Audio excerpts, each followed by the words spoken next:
ये मियां शेम हैं। मियां 21 साल के इजरायली नागरिक हैं।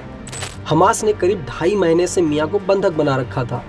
मियां हाल ही में हमास की कैद से छूटकर इजराइल लौटी हैं।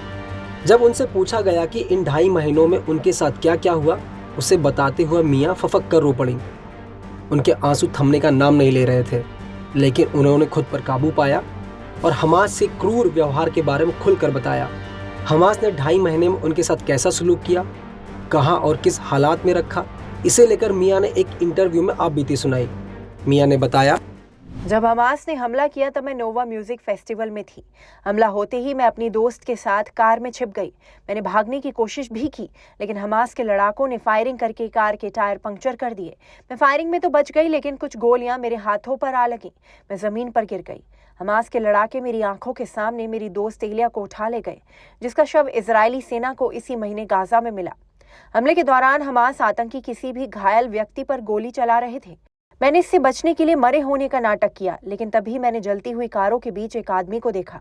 मुझे लगा वो इजरायली है, तो मैं मदद के लिए चिल्लाने लगी, लेकिन वो हमास का लड़ाका था। उसने मुझे छूना शुरू कर दिया। इसके बाद किसी ने मेरे बाल पकड़े और खींचकर कार में डाल दिया, जहां से मुझे गाजा ले जाया गया। मुझे एक अस्पताल के कमरे में रखा गया और मुझे हिजाब पहनने को कहा गया। फिर वो मुझे सर्जरी रूम में ले गए, जहां मुझे बिना बेहोश किए मेरे हाथ की सर्जरी की गई।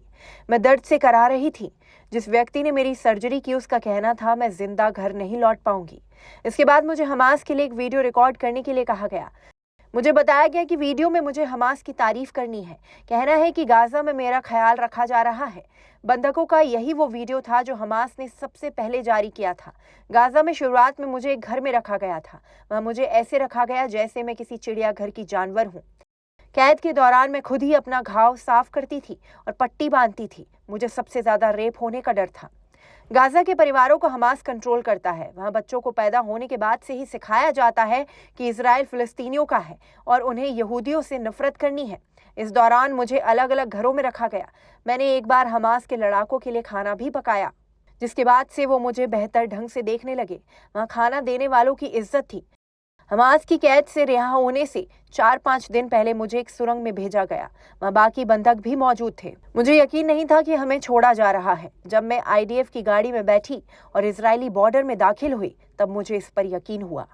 बता दें कि इजराइल हमास के बीच 7 अक्टूबर को शुरू हुए युद्ध को 87 दिन बीत चुके हैं, जिसमें अब तक करीब 22,000 लोगों की मौत हो चुकी है, जबकि करीब 57,000 लोग घायल हो चुके हैं। इन सब के बीच इजराइल हमास के बीच नए साल का आगाज हवाई हमले से हुआ, जिसमें करीब 35 लोगों की मौत हो गई, जिसे लेकर इजराइल ने साफ कर दिया कि चाहे कुछ भी हो जाए, युद्ध नहीं थमेगा। इजराइल हमास को खत्म किए बिना युद्ध नहीं रोकेगा।